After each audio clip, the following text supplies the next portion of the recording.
Será que dessa vez o áudio tá bom? Dá pra me ouvir aí, gente?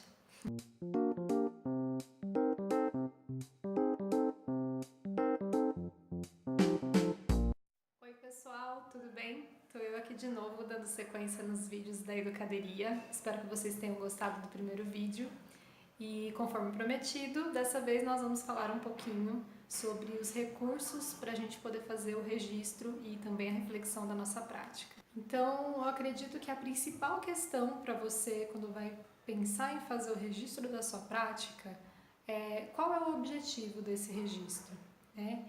E além do objetivo desse registro, para que você está registrando? É para um projeto? É para uma aula? Qual que é o seu objetivo enquanto educador para registrar esse conteúdo, né? E outro assunto também importante que devemos considerar é qual é o seu campo de atuação, né? Quais são as demandas desse campo de atuação? Por exemplo, eu já atuei como pedagoga em serviços de acolhimento, por exemplo, como pedagoga social. Então, no serviço de acolhimento, eu tinha um objetivo, que era registrar o dia a dia do trabalho. Como é um trabalho bem diferenciado, não é uma sala de aula, é o cotidiano de relação ali com as crianças e os adolescentes e também às vezes as famílias. Então eu tinha ali um diário de campo. Então eu tinha caneta e papel e registrava ali no meu diário de campo as coisas significativas que aconteciam, porque nem tudo também precisa ser registrado. Agora, por exemplo, um outro campo de atuação, professor que dá aula em escolas de ensino formal.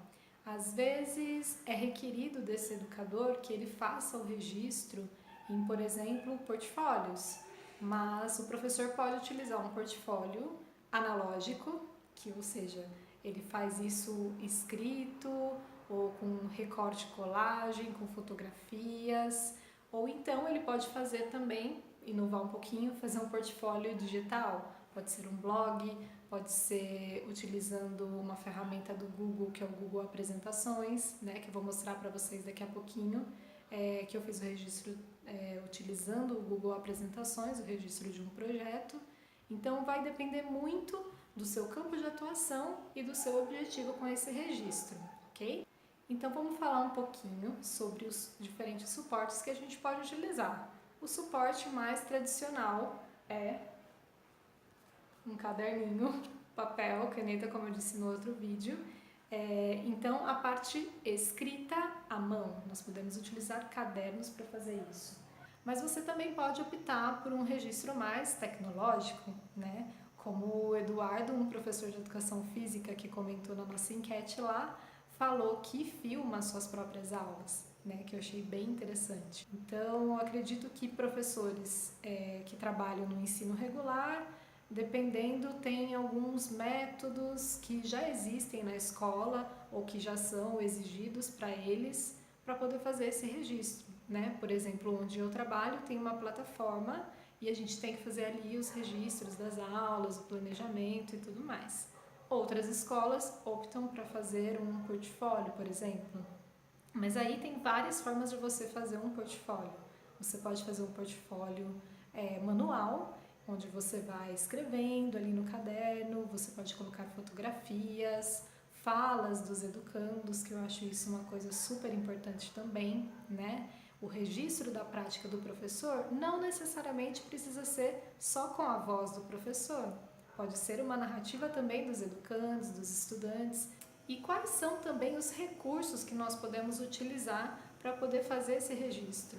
Então eu vou mostrar um pouquinho aqui para vocês como eu já fiz alguns registros das minhas aulas e vou comentar sobre alguns métodos também para o registro que ajudam o professor tanto a fazer essa parte de registro e de avaliação, quanto para poder também apresentar o seu projeto, seja em um TCC, seja em um trabalho da escola, seja em um congresso, independente. Eu acho que o registro é importante, tanto pessoalmente, mas ele tem uma importância também na coletividade, né?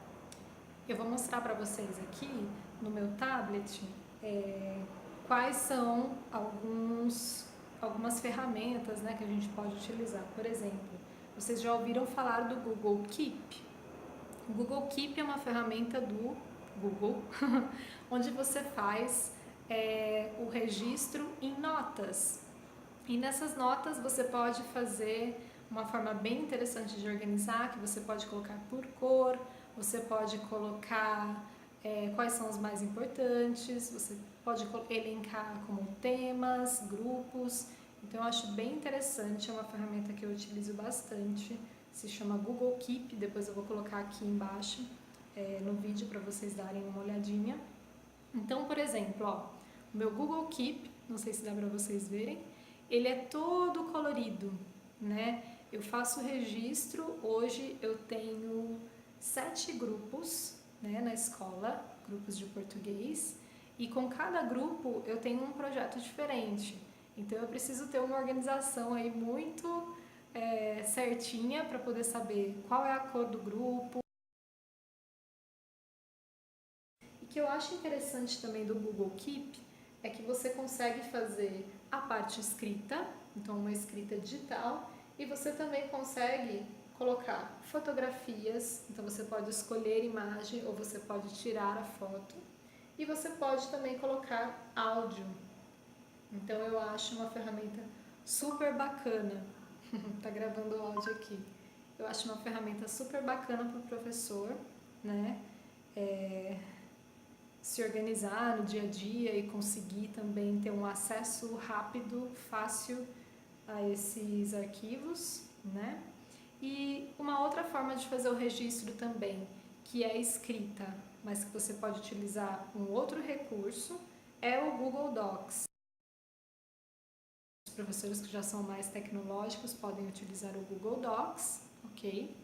Eu vou mostrar para vocês também uma outra ferramenta que eu utilizo, que eu gosto bastante, na verdade eu utilizo bastante o Google Drive.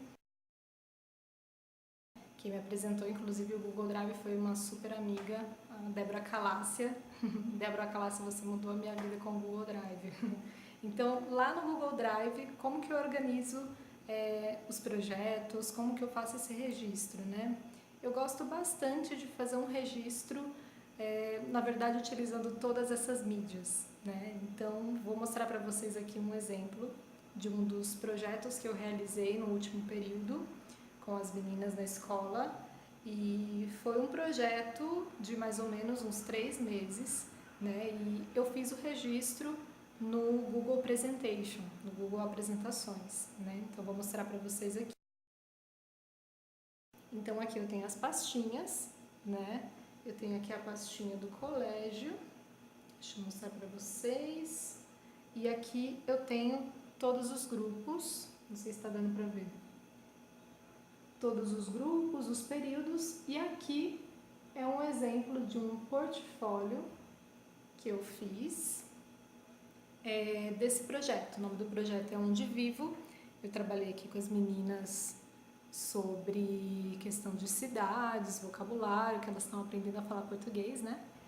O legal do registro é você fazendo o processo, né, da aula, do projeto, você ir gravando esse processo e você sempre registrar o que foi mais significativo para você, né? Então, aqui eu tenho esse exemplo do projeto que eu fiz com as meninas. Eu tenho aqui, durante o processo do projeto, eu fui fazendo diversas formas de registro com elas. Então, eu fiz filmagem das aulas, eu fiz gravação de áudio, elas falando, né? No início do projeto eu fiz elas gravando, no final do projeto também. Faltou falar um pouquinho dos métodos para fazer a parte do registro. Então, 2 métodos que eu tive contato na minha última pós-graduação e que eu utilizei também para fazer o registro da minha prática como pedagoga social foram o diário de campo e o memorial de formação. São 2 métodos bem interessantes, então eu acredito que vale a pena fazer um vídeo somente para falar desses 2 métodos, ok? São 2 métodos que têm toda uma fundamentação metodológica, né, para poder fazer o registro, de que forma a gente pode fazer o registro, e que servem também como uma formação continuada para nós professores, né? É um olhar para si mesmo, para a sua história e sua trajetória enquanto educador, e você também reconhecer você como sujeito que faz parte desse ensino e aprendizagem também. São 2 métodos bem interessantes, mas eu vou deixar um próximo vídeo para falar especificamente dos dois, ok? Então, muito obrigada, pessoal, por terem acompanhado mais esse vídeo. Se alguém ficou com alguma dúvida, se alguém quer compartilhar alguma coisa, algum jeito inovador de fazer o registro das suas experiências, pode mandar mensagem aqui pra gente, ok? E não se esqueçam que é importante, além do registro, também fazer um olhar crítico sobre a sua própria prática, ok? O registro ele serve para isso, o objetivo dele, na verdade, né? Para reconhecer onde a gente está acertando, o que está dando certo, o que precisa melhorar, e não só a questão do conteúdo, mas também o nosso comportamento, a nossa parte ética, a nossa relação com os estudantes, né? Que a gente tem muito aí para aprimorar e para aprender. Então, espero que vocês tenham aproveitado esse vídeo. A gente se vê no próximo. Tchau!